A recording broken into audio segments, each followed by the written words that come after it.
दोस्तों रात को जब हम आसमान में देखते हैं वो चमकते तारे, मिल्की वे गैलेक्सी, वो प्लैनेट्स, पर वो शायद जो है वो यूनिवर्स का एक छोटा सा पार्ट है। लेकिन हम क्या सोचते हैं, हम इंसान, कि हमने तो यूनिवर्स को समझ लिया है, हमको तो सब पता है। लेकिन हमें जो पता है वो सिर्फ 5% है यूनिवर्स का। 95% ऑफ द यूनिवर्स वो आज भी एक रहस्य है, एक इनविजिबल, अननोन, अनसॉल्व्ड मिस्ट्री है जो किसी को नहीं पता।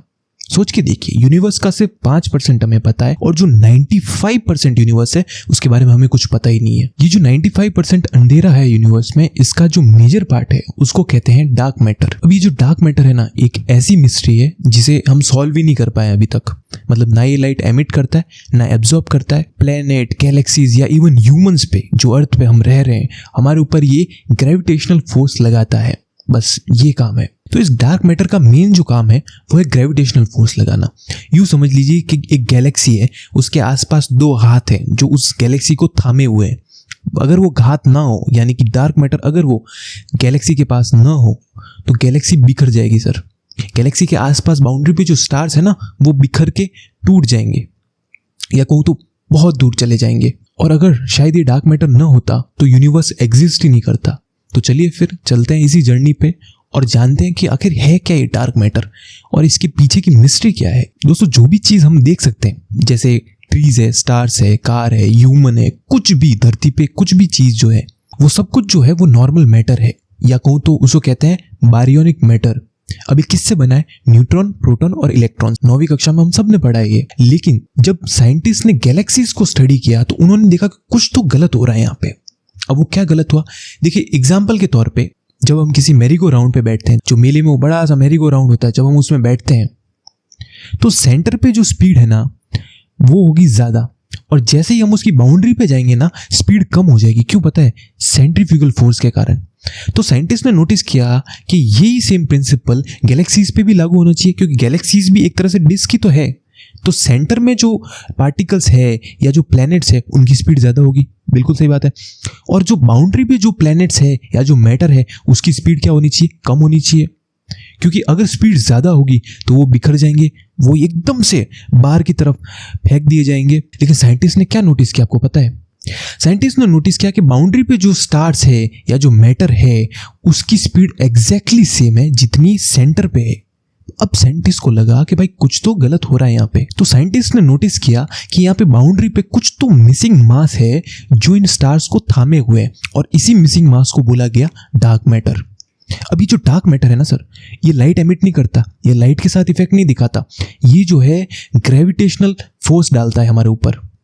इसका जो भी इफेक्ट होता है वो ग्रेविटेशनल फोर्स से रिलेटेड होता है।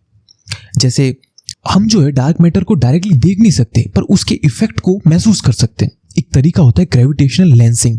इसमें क्या करते हैं साइंटिस्ट जो है वो एकदम लाइट की रे पास करते हैं स्पेस में, ठीक है, और जहां पे वो लाइट की रे जो है जाके बेंड हो जाती है ना, वहां पे वो डिटेक्ट हो जाता है कि यहाँ पे डार्क मैटर है।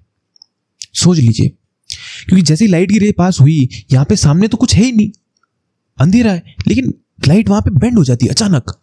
तो यानी कि उनको क्या पता चला कि यहाँ पे डार्क मैटर है, कुछ तो इनविजिबल है जो लाइट को बेंड कर रहा है, और इसी फिनोमिना को हम कहते हैं ग्रेविटेशनल लेंसिंग। डार्क मैटर की जो कहानी है ना, वो एक साइंटिस्ट फ्रिट्ज ज़ुइकी, इनसे शुरू होती है। 1933 में फ्रिट्ज ज़ुइकी ने क्या किया, कॉमा क्लस्टर नाम की एक गैलेक्सी ग्रुप को ऑब्जर्व किया। अब इन्होंने क्या नोटिस किया कि ये जो क्लस्टर है, इसके जो सेंटर में जो गैलेक्सीज है उनकी स्पीड है फास्ट। तो इन्होंने एक अनुमान लगाया कि क्लस्टर के जो बाउंड्री पे, जो किनारे पे जो गैलेक्सीज होंगी उनकी स्पीड रिलेटिवली कम होनी चाहिए साइंस के नियमों के हिसाब से, एग्जैक्टली। लेकिन उन्होंने जब मेजर किया हकीकत में, तो उन्होंने ये पाया कि जो बाउंड्री पे जो गैलेक्सीज है उनकी स्पीड भी उतनी ही है। तो उन्होंने ये कंक्लूजन निकाला कि भाई कुछ तो इनविजिबल मास है वहाँ पे जो इन गैलेक्सीज को थामे हुए हैं। क्योंकि अगर एक क्लस्टर जो है सिर्फ स्टार्स या गैस से बना हुआ होता ना, तो इतनी स्पीड के कारण वो कब का बिखर गया होता, लेकिन ये नहीं बिखर रहा है। इसका क्या कारण है? यानी कुछ तो इनविजिबल मास है बाउंड्री पे जो उस गैलेक्सीज को थामे हुए हैं, और तभी उन्होंने डिस्कवरी की डंकल मैटरी की, यानी कि डार्क मैटर। लेकिन दिक्कत क्या होगी, जब इन्होंने लोगों को बताया, बाकी साइंटिस्ट को अपना आइडिया बताया, तो सबने इनको पागल कह दिया। बोला भाई ऐसा थोड़ी ना होता है, ये तो फालतू बात है। सबने इनको खारिज कर दिया। लेकिन साइंस में टाइम जो है वो सबसे बड़ा जज होता है। 1970s में वीरा रूबिन नाम की एक एस्ट्रोनॉमर ने गैलेक्सीज के रोटेशन कर्व को स्टडी किया। उन्होंने क्या देखा कि गैलेक्सी में स्टार जो जितने दूर है उनकी स्पीड उतनी ही हाई है और कांस्टेंट है। इसका क्या मतलब हुआ, उन्होंने भी यही कंक्लूजन निकाला कि यानी कि कुछ तो इनविजिबल मास है जो उनको थामे हुए हैं उस हाई स्पीड पे। और तब इन्होंने कंफर्म किया कि भाई फ्रिट्ज विकी जो है वो सच कह रहे थे, यानी कि सच में वहां पे डार्क मैटर है। अब ये जो डार्क मैटर है इनकी प्रॉपर्टीज क्या है। सबसे पहली प्रॉपर्टी है कि भाई ये लाइट से इनविजिबल है, यानी कि ये लाइट के साथ इंटरेक्ट नहीं करते। ना ये डार्क मैटर जो है लाइट को रिफ्लेक्ट करेगा, ना एमिट करेगा, ना एब्जॉर्ब करेगा। यानी कि जो हमारे पास हाई क्वालिटी के हाई टेक्नोलॉजी वाले टेलीस्कोप है ना नासा के पास भी, वो तक इसको आइडेंटिफाई नहीं कर सकते, उसको डिटेक्ट नहीं कर सकते। और ये जो है ना डार्क मैटर, ये नॉन बारियोनिक है, यानी कि हम सब इंसान या धरती पे जो भी चीज है वो इलेक्ट्रॉन, न्यूट्रॉन और प्रोटॉन से बनी है। लेकिन ये जो डार्क मैटर के जो पार्टिकल्स है ना ये एकदम अलग है। धरती पे जो पार्टिकल्स है उनसे बेहद अलग, और ऐसे पार्टिकल हम डिटेक्ट ही नहीं कर पा रहे हैं क्योंकि हमने आज तक ये पार्टिकल्स देखे ही नहीं है। और यही रीजन है कि डार्क मैटर को हम डिटेक्ट नहीं कर पा रहे। इसकी तीसरी प्रॉपर्टी, ये खाली ग्रेविटी के साथ रिएक्ट करता है। यानी कि क्या कि ये जो है इसको क्वांटम फिजिक्स से कोई फर्क नहीं पड़ता, इसको मैग्नेटिज्म से कोई फर्क नहीं पड़ता, इसको सिर्फ एक चीज से फर्क पड़ता है डार्क मैटर को, वो है ग्रेविटी। इसके जो इफेक्ट हम देखते हैं वो भी ग्रेविटी के कारण ही होते हैं। इसका जो पूरा चलने का जो सिस्टम है सब कुछ टिका हुआ है ग्रेविटी पे सर। चौथी प्रॉपर्टी, ये अबंडेंट है, यानी कि हर गैलेक्सी के आसपास एक हेलो बना हुआ है, यानी कि क्या एक बबल बना हुआ है जो उस गैलेक्सी को थामे हुए है। नॉर्मली कहा जाता है कि यूनिवर्स में नॉर्मल मैटर जो है उससे 5 गुना ज्यादा डार्क मैटर है। यानी यूं समझ लीजिए कि मैक्सिमम पोर्शन जो हम देख रहे हैं वो रहस्य है। इमेजिन करो आप एक गैलेक्सी को देख रहे हो, उस गैलेक्सी के आसपास एक इनविजिबल क्लाउड है यानी कि डार्क मैटर। उस इनविजिबल क्लाउड में गैलेक्सी का 85% मास छुपा हुआ है। यानी बेसिकली वो जो क्लाउड है वही गैलेक्सी को तोड़ने से बचाता है। यानी कह सकते हैं कि डार्क मैटर जो है वो गैलेक्सी का स्केलेटन है। साइंटिस्ट के लिए ये जो डार्क मैटर है ये एक कॉस्मिक ट्रेजर हंट बन गया। हर कॉन्टिनेंट में, हर कंट्री में कई सारे साइंटिस्ट लगे हुए हैं, कोई अंडरग्राउंड लैब के जरिए, कोई सैटेलाइट के जरिए, कोई पार्टिकल एक्सेलरेटर के जरिए, सब लोग जो है इस डार्क मैटर को स्टडी करने की कोशिश कर रहे हैं। तो कुछ एक्सपेरिमेंट्स मैं आपको बताता हूँ। पहला है लार्ज हैड्रॉन कोलाइडर। इसमें क्या होता है कि जो प्रोटॉन्स होते हैं उनको लाइट की स्पीड पे कोलाइड कराया जाता है, यानी कि टकराया जाता है प्रोटॉन्स को। उससे क्या होता है, एक नए पार्टिकल्स का जन्म होता है कई बार। और ये जो नए पार्टिकल्स है कई बार देखा गया कि ये डार्क मैटर के पार्टिकल से मेल खा सकते हैं, ऐसी संभावना है। पर दिक्कत क्या हुई कि अभी तक ऐसा कुछ ठोस सबूत नहीं मिला है। नए नए क्लू हर एक्सपेरिमेंट के साथ मिलते हैं, नो डाउट, पर ठोस सबूत जिससे हम डार्क मैटर के पार्टिकल्स के बारे में पता लगा सके या उसकी प्रॉपर्टीज के बारे में पता लगा से और ज्यादा, वो सब पता नहीं लगाया अभी तक। दूसरा एक्सपेरिमेंट है जेनॉन एक्सपेरिमेंट। अब इटली की धरती के नीचे साइंटिस्ट ने क्या किया, एक बहुत बड़ी मशीन बनाई है और उस मशीन में क्या है, एक जेनॉन टैंक है। जेनॉन गैस होती है जो, तो वो मशीन क्या करती है, जब डार्क मैटर गुजरता है ना स्पेस में तो वो वहां पे जेनॉन पार्टिकल्स हैं उनसे वो टकराता है, और जब वो टकराता है तो एक टाइनी फ्लैश जनरेट होता है, यानी कि छोटी सी एक लाइट जनरेट होती है। उस लाइट को ये डिटेक्ट कर सकता है। क्यों? क्योंकि इसके अंदर भी जेनॉन है और वहां पे भी जेनॉन पार्टिकल्स है, तो जेनॉन पार्टिकल्स को ये डिटेक्ट कर सकता है। और बहुत सारी लैब्स है जैसे दमा, लक्स, सुपर CDMS, LZ, ये जो सारी लैब है ये डार्क मैटर के ट्रेसेस ढूंढ रही है। ये अलग अलग अप्रोचेस यूज करती है, अलग अलग मेथड्स यूज करती है। कोई हीट यूज करता है, कोई न्यूक्लियर रिकॉइल यूज करता है, कोई लाइट को यूज करता है और देखता है भाई डार्क मैटर को स्टडी करने की कोशिश करता है।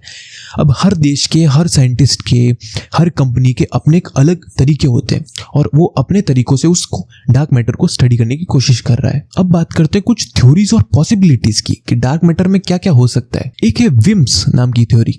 विम्स यानी कि वीकली इंटरैक्टिंग मैसिव पार्टिकल्स। इसमें क्या होता है, हैवी पार्टिकल जो होते हैं वो नॉर्मल मैटर से वीकली इंटरैक्ट करते हैं, बहुत कमजोर तरीके से इंटरैक्ट करते हैं और उसको इंटरैक्शन को हम डिटेक्ट कर सकते हैं।